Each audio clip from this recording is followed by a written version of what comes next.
Assalamualaikum warahmatullahi wabarakatuh. Baik, pada kesempatan ini kita akan bahas tentang marketing atau pemasaran, prinsip, kemudian tujuan dari pemasaran, kemudian memilah dan memilih produk maupun jasa untuk kita pasarkan. Pemasaran itu pada hakikatnya adalah melayani kebutuhan manusia. Kebutuhan manusia itu terdiri dari kebutuhan dasar atau kebutuhan pokok, kemudian kebutuhan rasa aman, dan kebutuhan aktualisasi diri. Kebutuhan dasar atau kebutuhan pokok itu misalnya makan, minum, pakaian, rumah, ya. Makan dan minum itu termasuk kebutuhan pokok, kebutuhan dasar. Kita tidak makan, tidak minum, mungkin sakit, ya, meninggal dunia. Kemudian tadi ada kebutuhan rasa aman, ya. Rasa aman dari gangguan cuaca, rasa aman dari panas dingin, maka kita membutuhkan rumah, ya. Kemudian juga membutuhkan keamanan lingkungan, ya. Tuh. Keamanan lingkungan, misalnya kalau terjadi huru-hara, tentu kita tidak bisa tinggal dengan nyaman, ya. Kemudian kalau misalnya kita mau makan sesuatu, kalau tidak ada jaminan rasa aman, tentu kita tidak akan memakannya, ya. Itu ada jaminan rasa aman, ya. Jadi kebutuhan rasa aman. Juga ada kebutuhan aktualisasi diri. Nah, aktualisasi diri ini merupakan kebutuhan, ya, karena adanya nafsu, karena adanya nilai estetika manusia, ya, adanya hawa nafsu, ada nilai estetika manusia, dan ada kelebihan manusia dibandingkan dengan binatang, ya, di situ. Misalnya kita mempunyai rumah. Ini rumah ini merupakan kebutuhan agar kita mempunyai rasa aman, ya, terlindung dari hujan, terlindung dari panas teriknya matahari, ya, kemudian juga terlindung dari kedinginan dan seterusnya, ya. Tapi kan kita membuat rumah tidak kotak saja, tapi juga ada nuansa seninya, ya, ada desainnya, ya. Nah, itu merupakan bentuk dari aktualisasi diri, ya, sehingga membedakan mana rumah orang miskin, mana rumah orang menengah sedang, dan mana rumah orang kaya, ya. Karena di situ butuh pengakuan, manusia butuh pengakuan dari manusia-manusia lainnya. Wah, ini mah rumah orang kaya, coba lihat halamannya luas, rumahnya juga bertingkat, seperti itu. Nah, itu adalah kebutuhan aktualisasi diri, ya. Kemudian misalnya kebutuhan pokok nih, kebutuhan dasar, ya. Kita pingin makan, ya. Mungkin beda antara makan orang miskin, ya, beda sekali makan orang miskin dengan makan orang sedang, makan orang kaya, ya.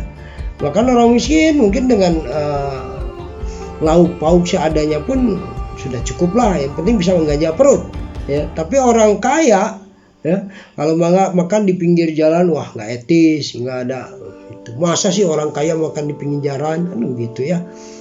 Akhirnya makannya di restoran, sehingga di situ ada aktualisasi diri, pengakuan bahwa dirinya kaya, ya. Nah, sekarang kecenderungan juga bagaimana aktualisasi diri ini sudah merambah kepada rakyat kecil, ya, rakyat kecil yang tadinya belanja hanya di pasar tradisional dengan harga yang cukup kompetitif, bahkan ada tawar menawar, ya. Tapi karena pasar tradisional itu becek, bau, akhirnya apa? Belanjalah ke Alfamart, ke Indomart, ke Ramayana, ya. itu untuk butuh pengakuan diri. Waduh, belanjanya saja udah bergengsi kan itu.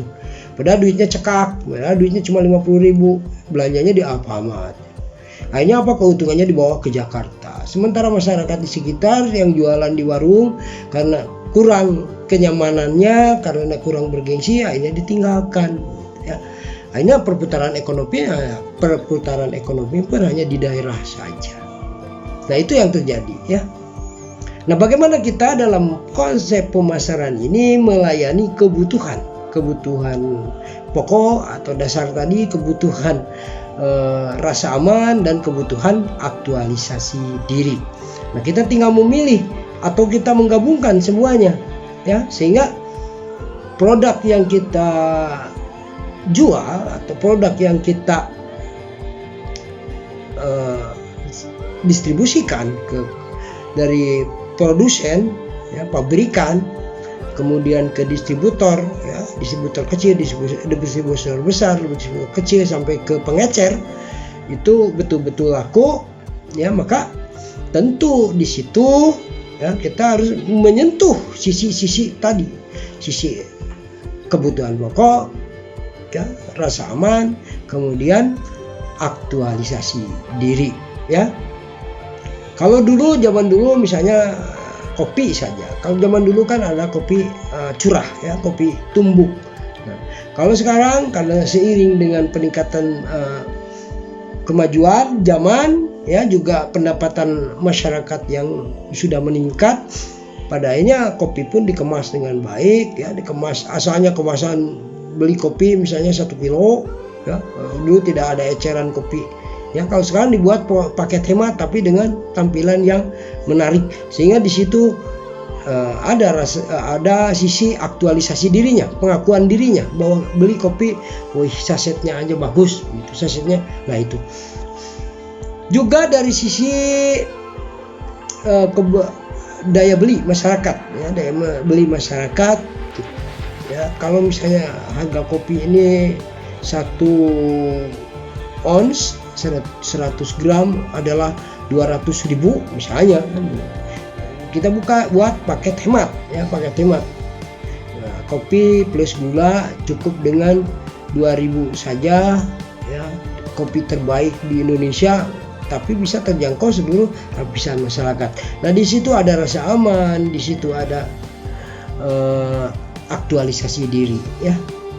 Karena dengan minum kopi yang pakai saset dengan tampilan yang bagus, pada akhirnya orang pun ya, tidak gengsi lagi menyeduh kopi dimanapun ya. Kalau dulu kan ada kopi campur jagung dan seterusnya ya, yang membedakan rakyat kecil ya dengan pejabat. Itu biasanya kopi ada yang campur jagung, terus diseduhnya pun di pinggiran jalan kan itu. Nah, itu kalau sekarang kan sudah diteng-teng dengan saset dan seterusnya, itu menumbuhkan aktualisasi diri. Nah, pada strategi pemasaran ya, maka kita juga mengenal bauran pemasaran atau mix marketing ya, pemasaran campuran ya, dengan selalu berpedoman kepada 4P ya, price, product, flash ya, kemudian juga price, kemudian product, flash ya, kemudian juga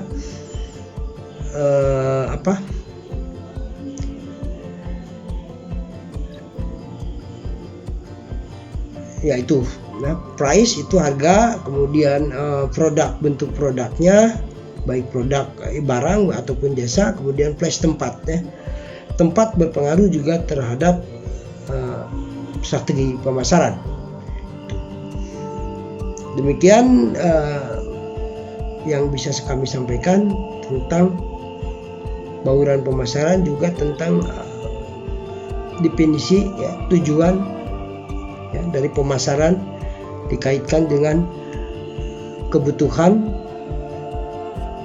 yang diungkap ya melalui teori Maslow ya, yaitu kebutuhan itu terdiri dari kebutuhan pokok ya, kebutuhan rasa aman dan aktualisasi diri. Kemudian kita integrasikan juga dengan konsep 3V ya, bukan 4V, 3V. Product, price, harga ya, produk itu barangnya maupun jasa, kemudian price harganya, kemudian place ya atau tempatnya. Nah, itu mudah-mudahan ada manfaatnya. Wassalamualaikum warahmatullahi wabarakatuh.